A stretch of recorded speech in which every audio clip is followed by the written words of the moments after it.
Yeah, well, thank you all for coming to the Conservation Tillage Workshop here at Villa Acres. My name is Anthony Villa, and I live here with my beautiful wife, Christina, and our son, Arlo. We've been here for about 4 years, and we have 3 acres under cultivation, and I would say probably 1.5 acres of that is actually in vegetable production. The other half is usually in cover crops. And with the help of Paige Stooksbury, we produce around 25 tons of produce annually on that 1.5 acres. We also have 45 acres of pasture and 25 head of cattle that we rotate.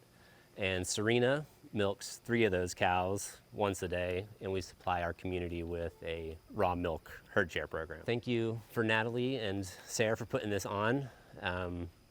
It's amazing that people are interested in tillage techniques and conservation tillage techniques that are not going to completely destroy the earth and soil while we're still trying to grow food.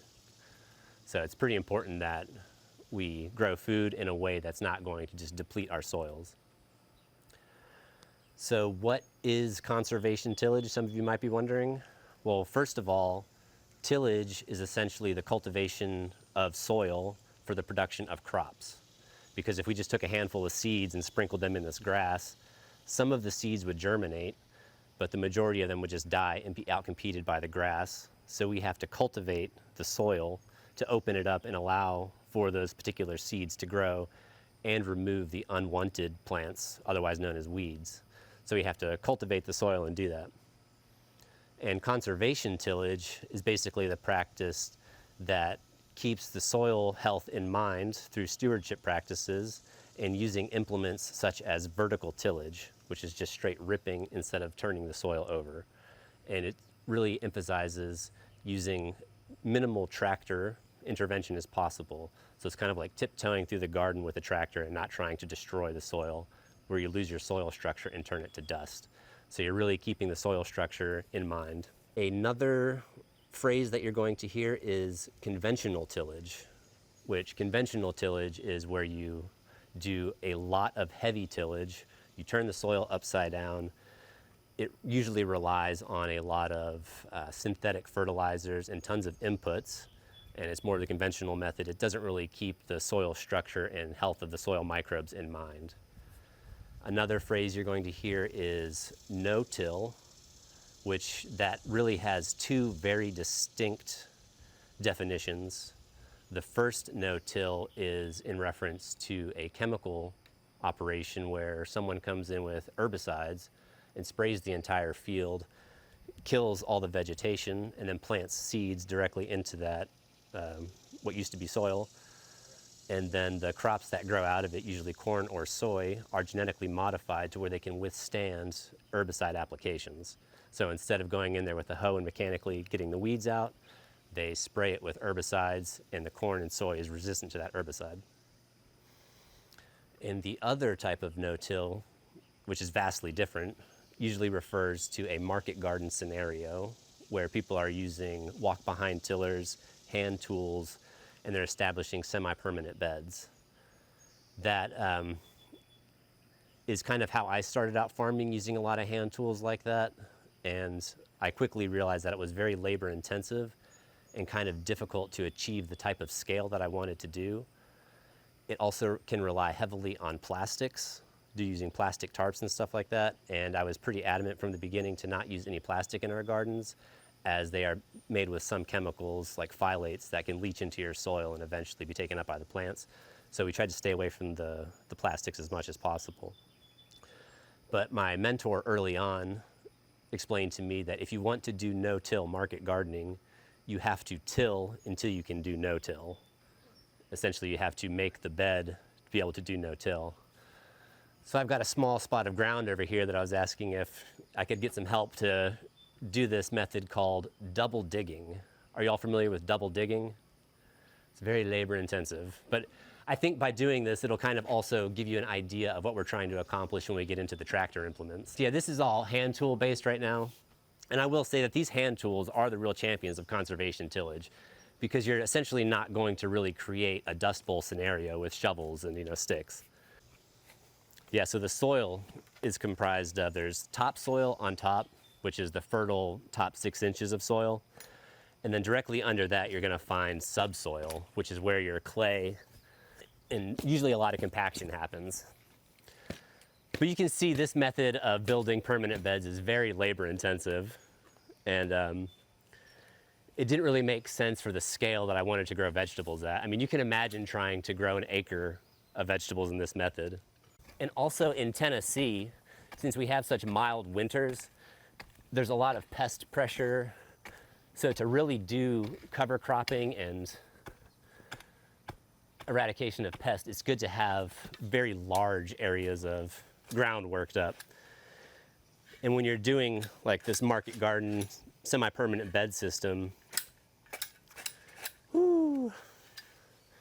it's very difficult to do proper crop rotations because crop rotations require a lot of space and land. If this were a vegetable production area, I'd probably run all this soil through a screen, all the topsoil, and pick everything out of it. Teamwork and community are also crucial aspects of agriculture. So double digging essentially is where you dig once, remove all the soil, and now we're going to dig into the hard pan subsoil underneath it. Like you would put it all in a wheelbarrow and like take it somewhere and just... Well, like that metal screen right there,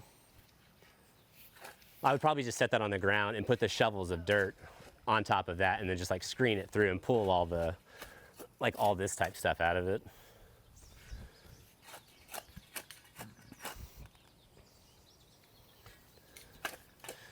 Thank you so much, Troy.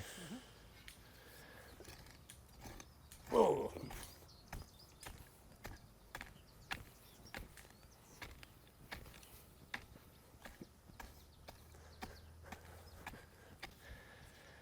Okay, this will probably be pretty good too. I don't have to go much further.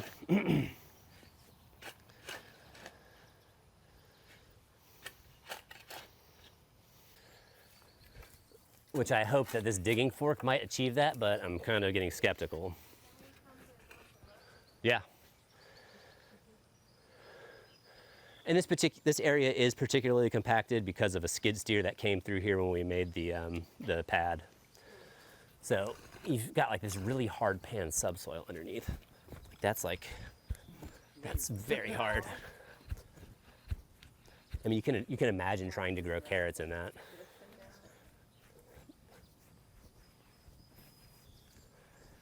So that is called compaction.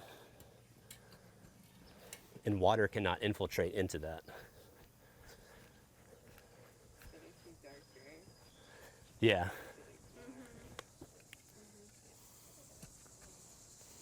So the idea of deep tillage is to penetrate deep into this subsoil and crack it open. You wouldn't consider that clay, would you? It probably is high in clay. It's just because it's in the shade and there were trees here at one time, it's probably got a lot of organic matter in it. We up on our mountain, we're sandy up there. Yeah. We don't have the clay problem that they have in the valley, but that must be such a pain. We have, Ours gets compacted too. which I'll say on this scale, you know, it works great for leafy greens, but how would you do half an acre of potatoes like this? And then you have to move that at least, 500 feet next year. So even like the Jean Martin Fortier, the poster child of no-till agriculture, he double digs, but he brings in a small mini excavator, digs it all and does it all like that. So then we normally amend it with some compost deep in that subsoil. Because if you think about it, you put that soil back, you plant your seeds, now the roots are going to dig deep into the ground in search of the moisture and the compost. And I believe that makes a healthier plant. I mean, you can imagine trying to grow carrots in this as compared to this.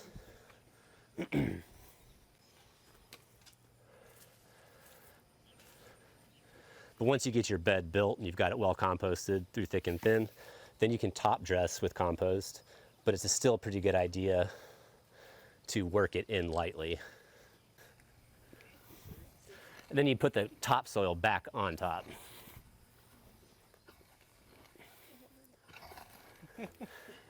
Thank you so much, sir. So that's essentially how you make, or how I was taught to make a market garden bed, which you have to till until you can then no-till. That's why I'm doing it. And yeah, so if you could do a raised bed on top of it. Raised beds tend to dry out quite a bit.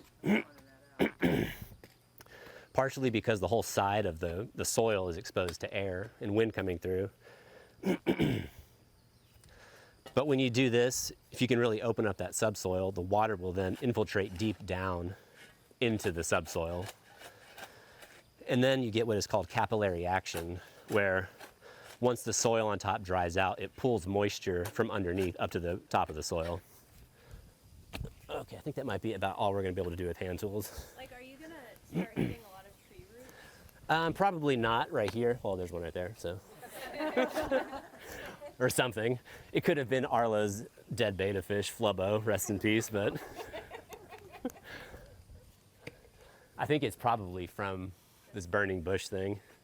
And there was like this invasive japonica plant that was right here. But yeah, there's all types of roots and stuff in there. Probably would hit tree roots eventually. So yeah, we'll just, for the sake of demonstration, call that fine. But normally you go a little bit Yeah, further. normally I would continue to go further, but I don't want to be here all day. Oh, we can leave it right there. Can you talk about if you put if you were to just put compost on top? Well, I would do that too afterwards. Okay. But I think it's good to work it into the soil. How do you make your compost? Well, we have a bunch of hay that we cut off the farm. And we also have cows. So we cut square bales and put them up in the barn. And then all winter long, I feed out these square bales to the cows. And then the cows pee and poop and drop a bunch of hay. And in the springtime, I scoop it all up. Yeah. But over here on this other garden, there was a spot where I did what's called soiling. And I just fed out all the round bales there all winter long. And the cows ate just right there. It kind of compacted the soil a little bit because, there's a lot of cow pressure and everything. But instead of using, like a tractor and a front end loader, we just made all the compost right there in place. Which we'll look at that spot here. Oh yeah, grubs. So is this your preferred method if you don't have Tractor? Yeah. implements, or you Yeah. can do something similar to this if you have a tractor? I think, if you don't have a tractor, I think this is the way to go. Otherwise, if you just try to grow in this type of stuff, it's far too compacted. A lot of people will put cardboard down and truck in a bunch of compost and just dump it on top. And I find that actually dries out the soil, having that cardboard layer, and you're not getting that capillary action. The rain's not going to be able to soak deep down into the soil. In other words, there's no getting around doing work. Yeah. Well, that's where the tractor comes in. Yeah, I quickly realized this was far too labor intensive for the scale that I wanted to be growing vegetables at.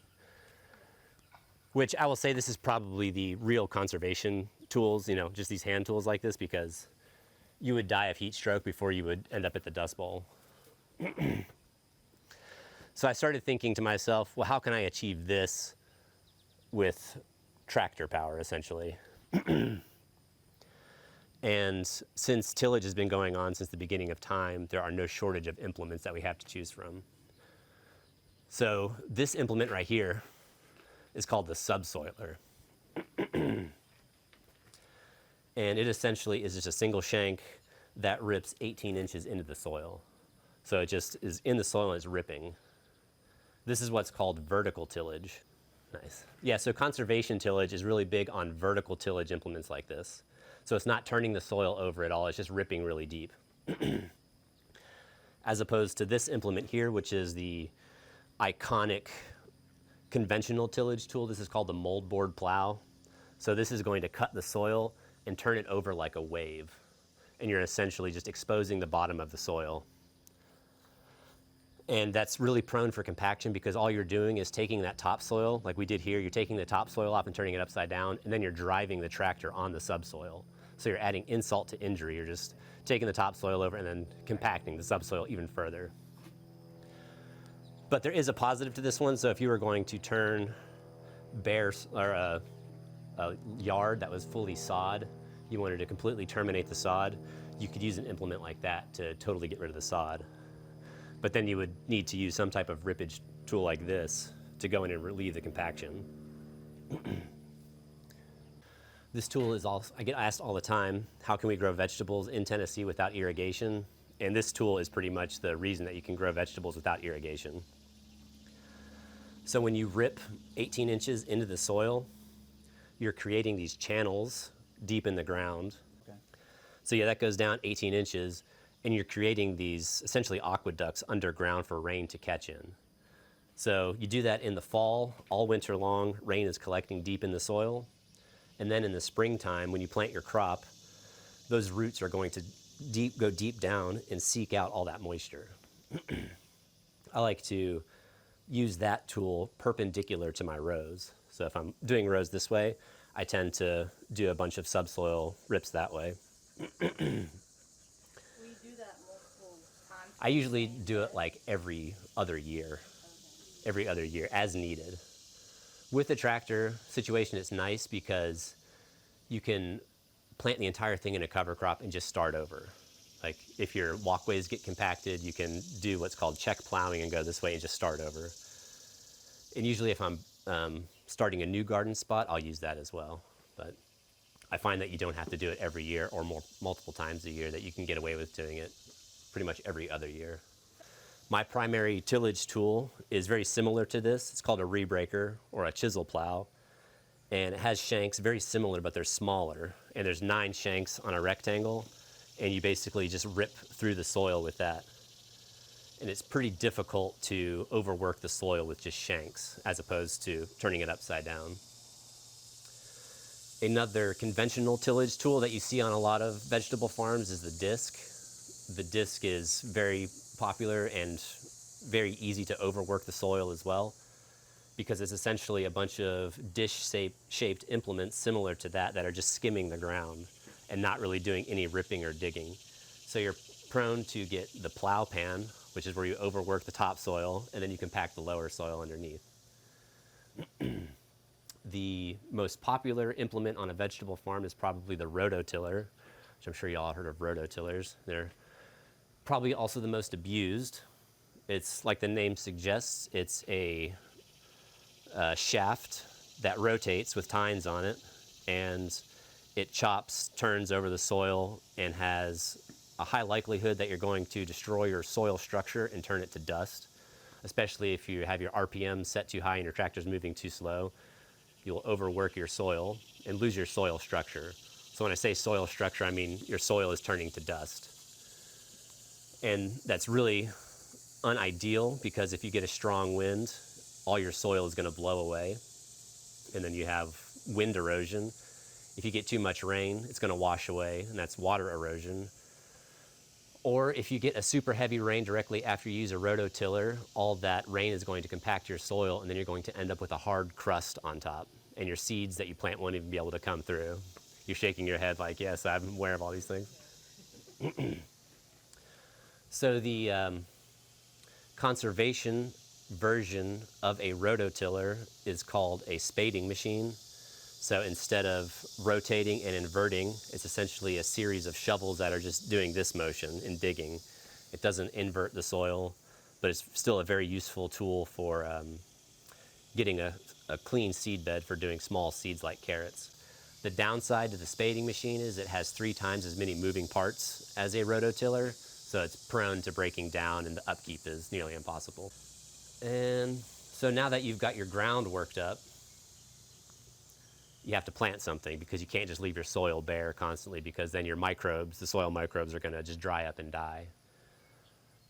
So you have really 2 or 3 options. One option is to do nothing and you just end up killing your soil. The other option is to plant a cover crop, which is like a placeholder as opposed to a cash crop. You have a cover crop that you grow and you just terminate it and turn it back into the soil to feed your soil microbes. And then the other option is called stale seed bedding, which is usually in high vegetable production times. So if you work up a garden area like this, it's going to get rained on, and then all those weed seeds that we just unearthed are going to germinate and come right back up. So in stale seed bedding, you let it get rained on, it comes up, and then you cultivate that again. Let it get rained on one more time and cultivate it. And then you've just knocked out 90% of your weed seeds by getting it rained on and cultivating again. When people do use plastic, that is a common time to use a plastic tarp as well. Right after you cultivate it like that, if you put a plastic tarp on it, all those weed seeds will germinate and they won't have access to light and they'll just end up dying. So there are some positives to using plastic, and that would probably be one of them. But when you start to think about scale, how are you going to do that on several acres? That's just too much plastic and too much stuff. But would cardboard, in that stage, rather than using tarps, if you had a bunch of cardboard, Yeah. would it act the same? Yeah, you can buy really large rolls of cardboard as well and roll it out. The difficulty becomes how do you hold it all down? You can use landscape staples. I've seen recently where people are using burlap as well. And burlap seems to be like a pretty eco-friendly, effective way to do it. It's reusable, although you have to watch out because a lot of burlap is actually soaked in kerosene to keep mice out of it. So you got to find, burlap so you probably just got to grow the stalks and make it yourself or something. I don't know. You mentioned less labor, so scratch that. So yeah, there's many ways that you can, they call it occulting the soil like that, to where you encourage weeds to sprout and then you knock them back out. I prefer to just plant a cover crop. So the cover crop is kind of like a living mulch, which all that green stuff out there, that's all cover crops. And that's just gonna grow up, and then I'm gonna mow it back down and feed it back into the soil. So it's kind of like a placeholder it's suppressing all the weeds, kind of outcompeting them. And I don't have to worry about plastic residue and stuff like that. So that's kind of where we go with that. And yeah, cover crops are pretty much, I think, the key to being able to farm long term. You're not going to overwork your soil and exhaust it. I do believe that gardens should probably be put back into pasture every 5 or 6 years and probably give them back to the cows and just let them, have their way with it for a while. But we use cover crops in the meantime. And since Tennessee has pretty much 10 different seasons, you probably noticed, right now we're in the warm season, at the end of our warm season. So I'm planting a lot of buckwheat, sun hemp, sorghum Sudan grass, and cowpeas. I always try to include a nitrogen bean in there, a legume, because that's essentially a free fertilizer. It's bringing nitrogen from the atmosphere and putting it in the soil. And then the buckwheat and sorghum Sudan grass, they just grow really fast and create a ton of biomass that we just work back into the soil and feed the soil microbes. So with the idea of conservation tillage, you want to leave as much plant material on top of the soil as possible. The roots will decompose underneath, but all that biomass is going to sit on top and just decompose right there. So moving into the fall, we're also going to plant, I'll mow some of this down, and then I'm going to plant a winter cover crop. So all winter long, there's something growing right there. And that's usually a cereal grain like rye and a Austrian vetch pea, winter pea, and crimson clover. And then we also like to put some edible stuff in there like bok choy or tot soy and even kale. So in the middle of winter, we can go out there and graze like we're cows. You can also just plant a straight stand of cereal grains and do what is called crimping in May. It's where you grow the entire stand of just beautiful rye. And then in May or whenever it becomes mature, you basically crimp it over. So you lay it all down.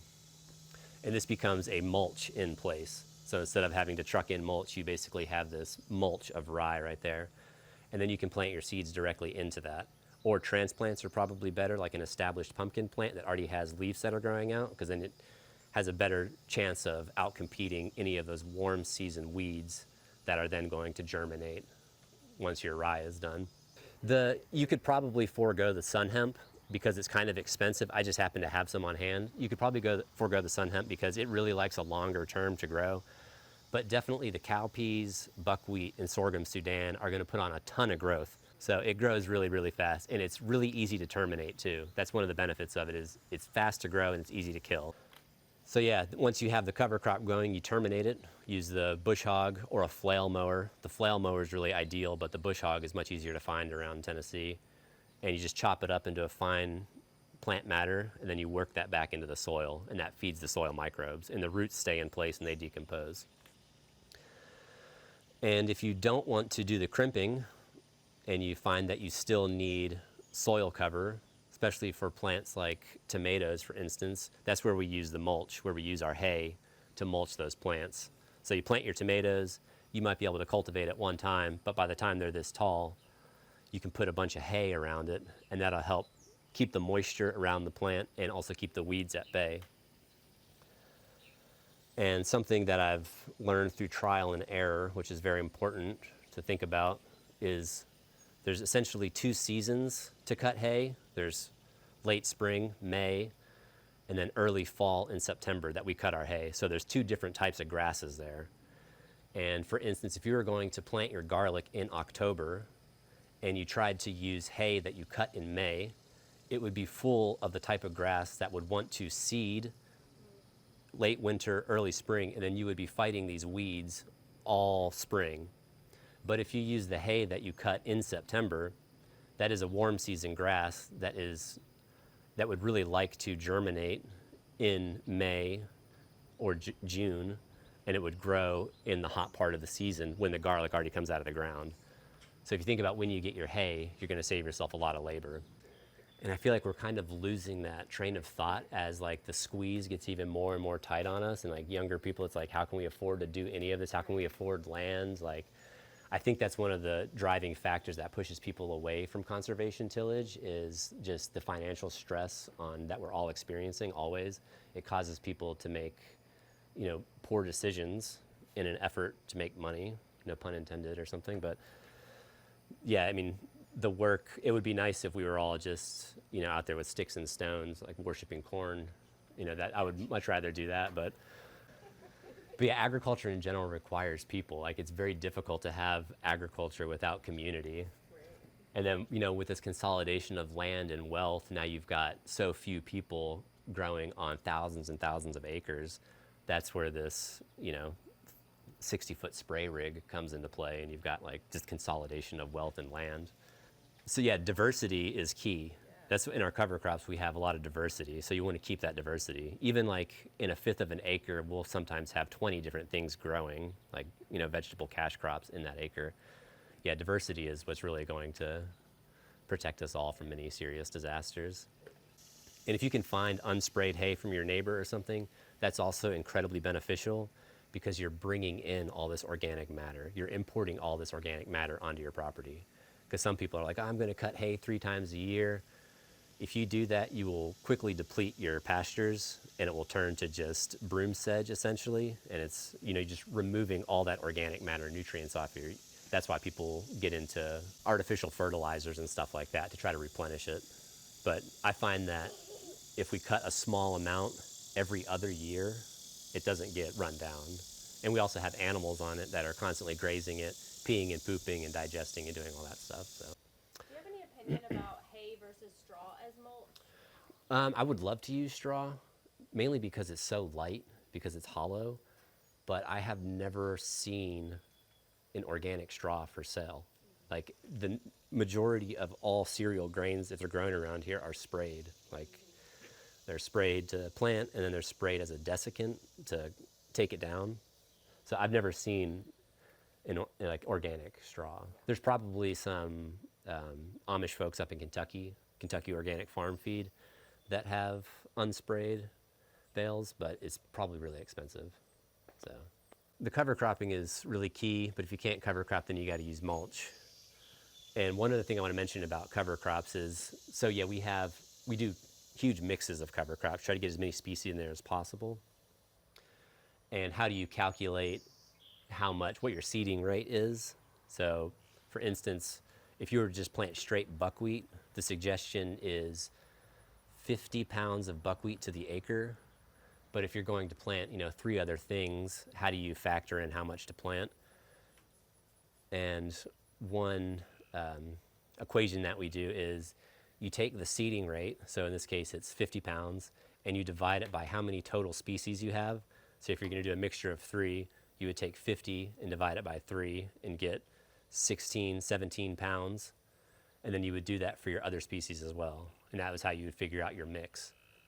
But oftentimes I'm also thinking about what time of year it is and kind of calculating that on the fly, because I would want to have more buckwheat than I would, sorghum Sudan or this, that, the other. But as a general rule of thumb, you can take that seeding rate and divide it by how many species you have. And that's how you go about it. And I also want to point out that just because you're growing cover crops doesn't necessarily mean that you don't have to add compost. You still have to feed your soil. And because if you're going to take 25 tons of vegetables from your garden, you're still going to want to feed it pretty regularly. And yeah, we make our compost from our cows, which is hay, manure, all scooped up. And then we turn it a couple times throughout the year. It probably sits for about 6 months, and then we apply it on our gardens. There's a lot of other methods you can do, like collecting soil from the woods and adding molasses and like kelp and brewing your own compost teas and using that as a foliar spray or spraying it directly on the soil. That is also something that's very good for the microbes. Another practice that we do is biodynamics, where we take a cow horn and put manure in it and then bury it over the winter, and that attracts all these microorganisms into the manure, and it turns to this compost, and then we then make a tea out of that and spread that back over the gardens. So yeah, you take a couple horns, put manure in there, and then bury them in the ground over winter, and all these microorganisms, they collect in there, and then you take that, dilute it in water, and then spray that over your gardens, which I like to do that type of stuff before I plant a cover crop and after I terminate a cover crop as well. Wouldn't that be a little niche crop where you could sell that stuff on the side? The biodynamic compost? Yeah, there are some thoughts that it's kind of more of like a gift to the earth and that you probably shouldn't try to monetize it. Okay. Some ideas that it's Biodynamic. yeah, biodynamic. Do it by the moon cycle. Yeah, Okay. but I'll happily give it away to people. So we could trade. Yeah, absolutely. I got it. Yeah, and as far as the compost, we don't ever really sell the compost because that's also too precious. Like I would pretty much need all of it. Right. But if you needed like a bucket of it, I'd be happy to give you a bucket of it. I would like that. Well, that about concludes the talking part of this workshop. And I would now like to take you over here and show you some of these implements we talked about, essentially where the steel meets the soil. And this that I have trailing behind it is a harrow, a drag harrow. So the idea is that this does the deep ripping, and then this glides on the top, and it has these little teeth which work the topsoil a little bit. So you're ripping deep with that and then going over the top with this, which this is pretty much an ancient tool from the horse-drawn implement days. And then in the most ideal situation, you have a clean garden bed that I follow with this, which is a precision seeder. And this fits between those tires. So in the market garden situation, you have a bed with walkways, and then you have your growing area in the between. I'm kind of trying to do the same thing, but with tractors like this. So the walkways are where the tires are for that tractor, and it's straddling your growing area. And then you're planting the seeds right in the growing area. And then this is a cultivating tractor, which also stays on those tire tracks. So I'm never walking in my bed to compact it. I'm never driving on it either. So you lay your seeds down, and that seeder matches the spacing on this implement right here, which this is called a basket weeder. So this is rotating and tilling, but it's only going 2 inches into the soil. It's just working that top 2 inches, so it's a very light and delicate implement. And you can see there's 2 different sprockets. There's a bigger one and a smaller one. So this is the drive gear, and this one in the back turns faster. So it's lightly tilling the soil and just working those top 2 inches. And it's really effective at just taking little weeds and flipping them out of the soil. And you don't really want to use this right before a rain event comes, because if you go through and throw your weeds up and it's sitting on top of the ground, if rain comes in, it's going to hit those weeds and just plant them right back in the ground, and you kind of undo the work that you just did. So these implements right here are incredibly effective. I mean, you could probably grow 20 acres of vegetables if you had the land to do it. And there's probably under $10,000 in equipment right here. This is a 1959 tractor and it still runs pretty good. I think that it's important to continue to keep these tractors moving and not just continually buy new stuff. It's incredibly effective, and it's one of the most important tools on a farm, is this cultivating tractor. And then over here, this is what I would consider the conventional tillage corner. This is the rototiller that we talked about earlier. So it's got all these tines that just rotate and chop and everything like that, which is incredibly destructive on the soil, but it does have its place. So if you were trying to have a really fine seed bed and you wanted to use that precision seeder, you might need to use something like this.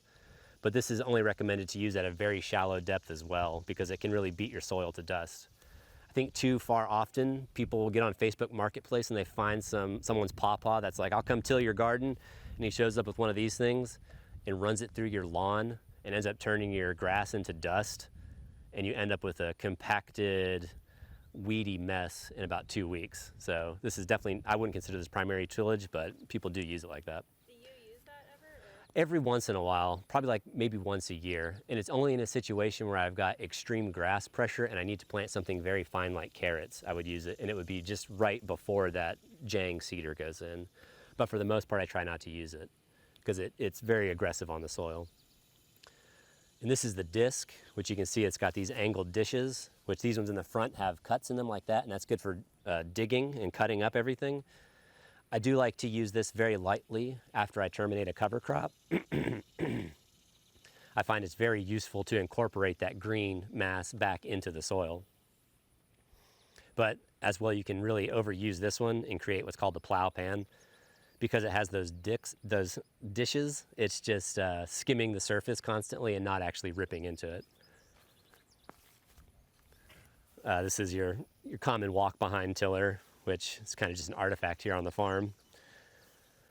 And this guy here is kind of like a Swiss Army knife of an implement.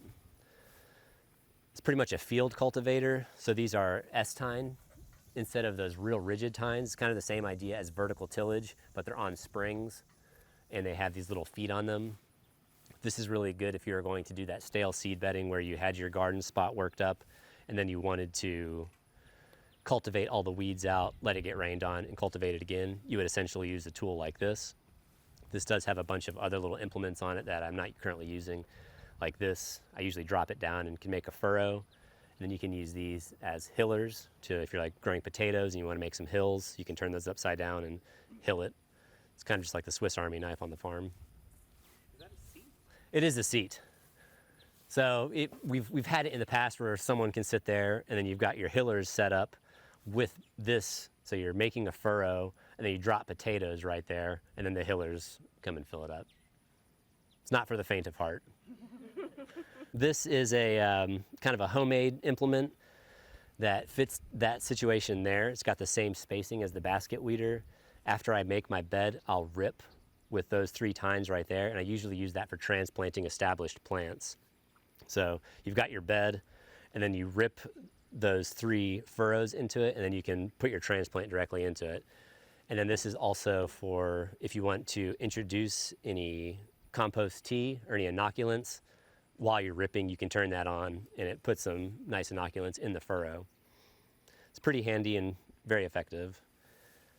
And it's nice to have that deep ripping when you're putting an established plant in there because your roots are just going to shoot down. And this is the spading machine, which is essentially the conservation version of a rototiller. So it's got all these cams, which are just doing this rotation instead of just like a rototiller, which is doing this. It's doing all these little shovels like that. So instead of turning your soil upside down, it's kind of like what we were doing over there, digging that hole, but it's just like doing this 1,000 times really quick. It's probably one of the best tools for growing vegetables that there are. The downside is it's got all these moving parts that are very prone to wearing out and breaking, and they're kind of niche instruments that comes from like Italy. So to, replace the bearings and put a new cam in there was about $6,000. So they kind of fall by the wayside because of how expensive they are to keep running. But ideally, this is the most ideal tillage implement for vegetable production. The Lamborghini. The Lamborghini, yeah. Yeah, it is from Italy. Which Lamborghini, they used to make tractors, they still do. So does Ferrari. You know, cut it with a sickle bar mower, which is different than the bush hog. The sickle bar comes underneath and cuts it and leaves your stalks intact. So you could lay all that cover crop down with a sickle bar mower and then use this side delivery rake to then throw all the hay next to it on that bare soil over there and use that as a mulch, which we've done that in the past as well. But I kind of like to just mow everything down and leave it in place. But there are some strategies where you can grow the hay and mulch right there. But yeah, it's hard to see that I got heat stroke while cutting square bales earlier this year, so moving on. So yeah, we also lease some land on the other side of that hill. Probably about half of our vegetable production is over there. And that's where we've got butternuts, watermelons, and sweet potatoes growing. All the stuff around here is kind of just like the stuff that's real difficult to harvest and needs attention all the time. And yeah, over here I've got some buckwheat that's a couple weeks old, which essentially instead of, you know, putting out a tarp or something, I've got this buckwheat established. What did you have growing there before that? It was spring stuff, like there was radishes, arugula, spinach, chard, that type of stuff. So it was all the stuff that I had in the spring. It had come, and as soon as I mowed it down, I try to get, as soon as something is mown down, within that week, I try to have something else planted. Got a lot of volunteer grass. And then we got some cucumbers over here, which they're on their way out. The slicing cucumbers at the end have pretty much come to their end, but these are all pickling ones over here. And I don't know if anyone has ever grown a variety called Little Leaf, but it has been phenomenal. I mean, it's just cranking out tons and tons of cucumbers. And they got some dill still hanging on over there. But yeah, this'll grow up and I'll terminate it, and then I'm just gonna put another cover crop right here, because all of this will go into a winter cover crop. And I don't mind doing back-to-back cover crops, and because I feel like it's good for the soil to just rest and not necessarily be constantly pulling out of it all the time. So you don't do any weeding, it's just like No, there's, tilling. I don't, Paige does, no. No, we do a lot of weeding. You do that? Yeah, yeah. There was a lot of grass in between these beans right there, and then there's a lot that has come up in the hay. There's a lot of weeds. But for the most part, I mean, you can still see the grass in this buckwheat. But for the most part, the buckwheat will outcompete a lot of the other weeds. Okay. Is it mostly hand weeding and hose? Hand weeding. But you know, once we start using that Jang seeder, that's when the basket weeder comes into play. But that won't happen until mid-August. And that's when I start doing all my fall crops, like, you know, spinach, radishes, kale, cabbages, and stuff like that. So when do you start your fall spinach?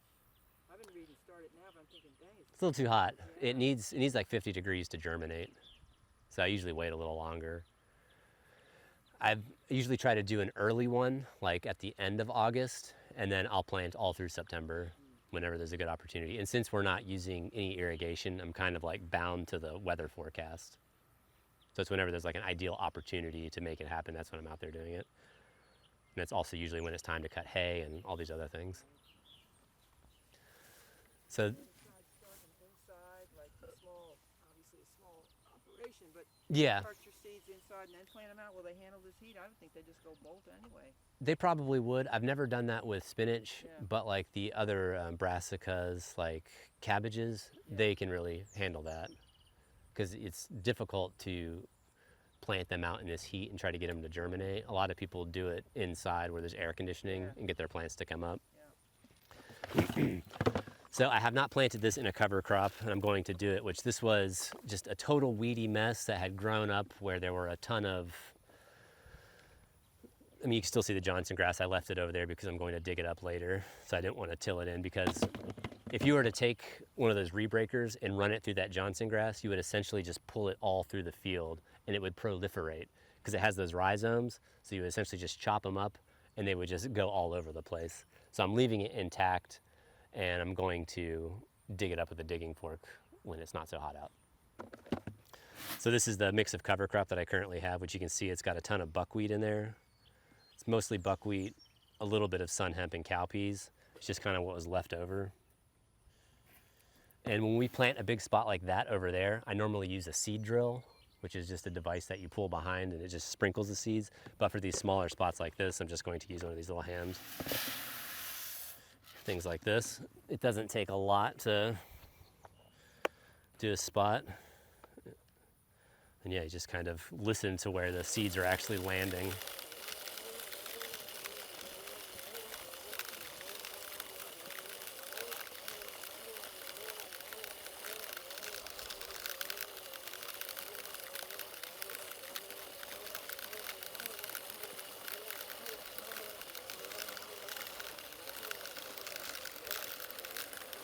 If I was really trying to save my seed, I'd probably just stop there, but since I have this left over for the season, I'm just gonna.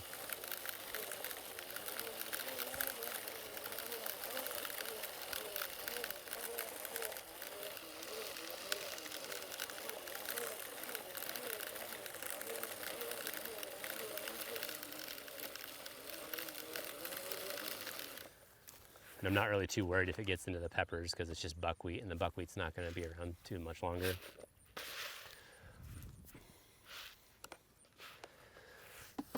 But yeah, there's that. And then the buckwheat will sprout just sitting on the soil, but all those other things like to have good soil contact.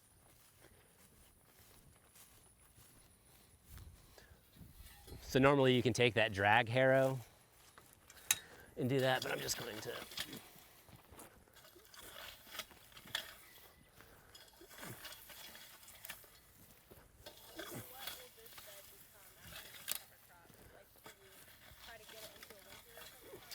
Yeah, I'm probably just gonna plant it back into winter cover crop. It was just like really bad off on weeds because I had cold frames here. You can see the soil like that. I had cold frames and it got just fallen by the wayside. So I'm gonna do this and then just turn it right back into a cover crop after this. Try to reclaim it. It's part of my glove. Organic matter.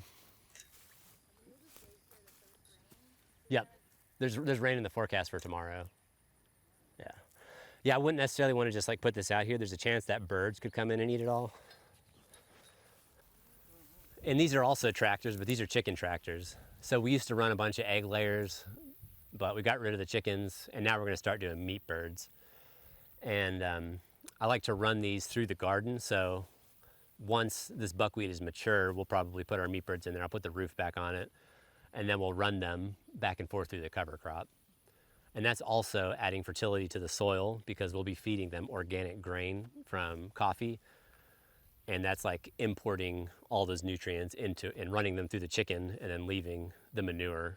So it's a great source of fertilizer.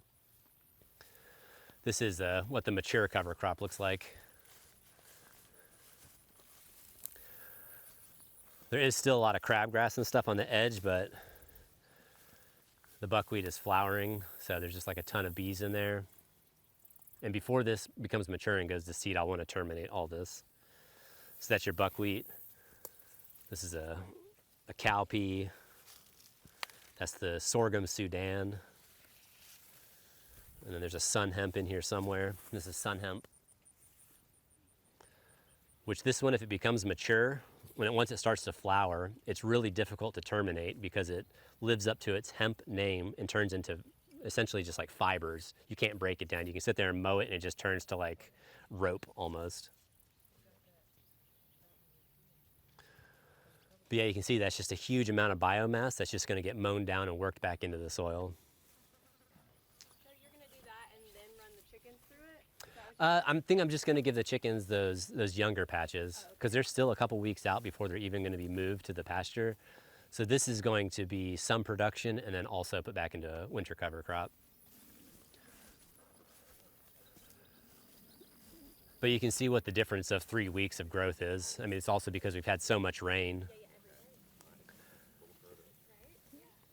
This was, 3 weeks behind that one, and it's drastically different. This was all onions. No. Some of them got harvested, some of them just got run over. But yeah, as soon as the onions came out, worked it back down, and then we planted a cover crop. These were just all the extra plants that I had. Some of our peppers are being hit kind of hard with all this moisture. There's some kind of disease that's going on. They're not really liking it too well. Eggplant. Yeah, eggplants. Beetles eat that stuff up. Yeah, the flea beetles love eggplant. I find if you can get them established, they'll do all right. Like they don't seem to bother them too much like this, but when they're still young and immature, that's when they Right, get yeah. hit really hard. Put a cover over them to keep Bobo. Do you do any kind of insect netting or? No, I do a little bit of diatomaceous earth. I'll sprinkle some diatomaceous earth on there, but that's about it. Yeah, insect netting, exclusion netting would be the way to go. But I find the diatomaceous earth works all right. And there's always just so much going on that time of year. And yeah, I've expanded this little garden spot. There's like another spot over there, which is all on contour. So instead of just like plowing on this like real hilly stuff, it's like kind of like on this contour, which you can kind of see it from here, but it's just over there.